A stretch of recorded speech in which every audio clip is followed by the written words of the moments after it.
So, the retirement bike is beginning to take shape with the installation of some of my parts. I'm still waiting on a couple, so I guess you could call this sort of a mid-build update. Let's start up front. I have a Wake 110mm stem with a 17-degree rise. I understand that back originally these were intended for mountain bikes, but you know what? I don't care because it gives me a more upright riding position, which is what I'm after.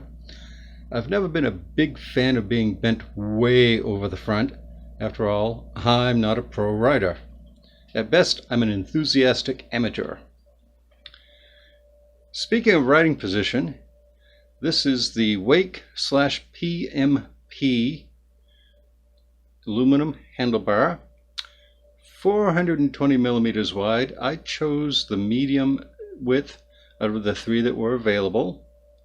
And as you can see, it's got a fairly shallow curve, again leading to a somewhat more upright riding position. Moving down the bike is one of the two, obviously, Tektro brakes that I got from my local bike shop. These are dual pivot brakes.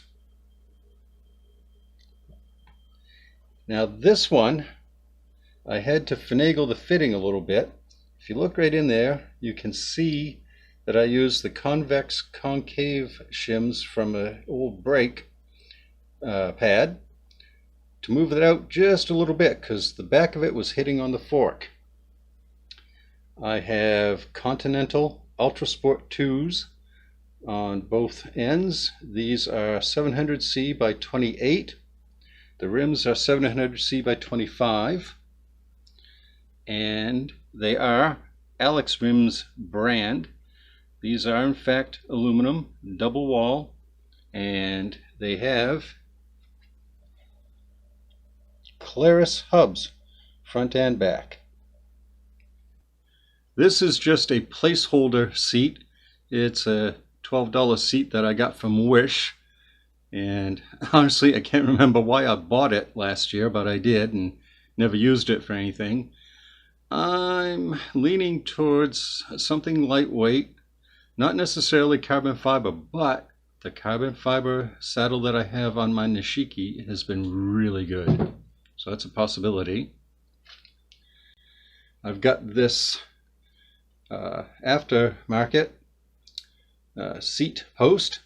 I bought it specifically because of the 2-bolt adjustment. I like that rather than the single bolt that came with the bike. It's a lot more versatile for getting a good fit. And kind of a silly little thing here, but at Dick's Sporting Goods I picked up a pair of semi-gloss, I'll call it silver bottle cages.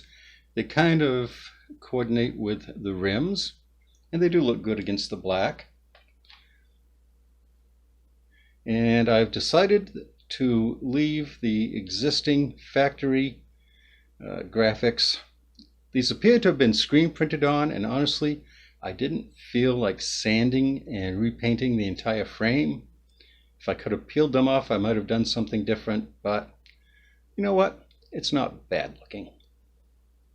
Moving further down, oh, there's the Vantage 5.0 branding. These were unbranded. They came with the crankset that I was describing earlier. These will be good enough for now. I will probably get myself a brand name, probably Shimano, to have on reserve just in case these go belly up on me, but I'm not going to go looking for trouble either. There's the rear brake, dual pivot Tektro. These are mid-tier brakes. As I mentioned in my previous video, I got them at my local bike shop for a really good price. And they, I think, are going to fit just perfectly once everything gets final alignment. And in the back here, this, I'm trying to get a good angle. Here we go. This is a Shimano Tiagra 10-speed cassette with an 11 to 32 tooth range. I considered getting an off-brand, but you know what? This is my retirement bike. I don't want to cheap out.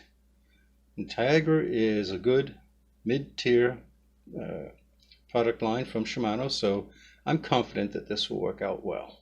So there you have it, the mid-build update on my retirement bike. It's coming together quite well, and I gotta admit, I do like the way the aluminum colored rims and the shiny rear cassette. Yeah, I know, it's shiny, I'm attracted.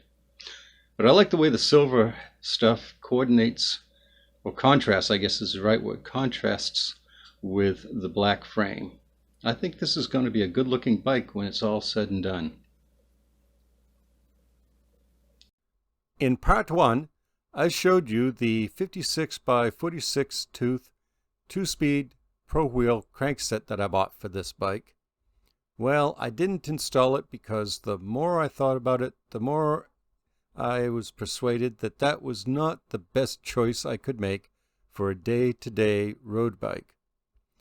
Instead, I have ordered a Shimano 50 by 34 tooth compact chainring, crankset, and that should be here any day now. If you enjoyed this video, please give me a thumbs up. It really does help the channel. And please subscribe if you have not done so. Below left is a link to the playlist for this retirement bike, and below right is a link to another video which I think you'll enjoy. And as always, thanks for watching. Seriously, I appreciate it when you do. Goodbye.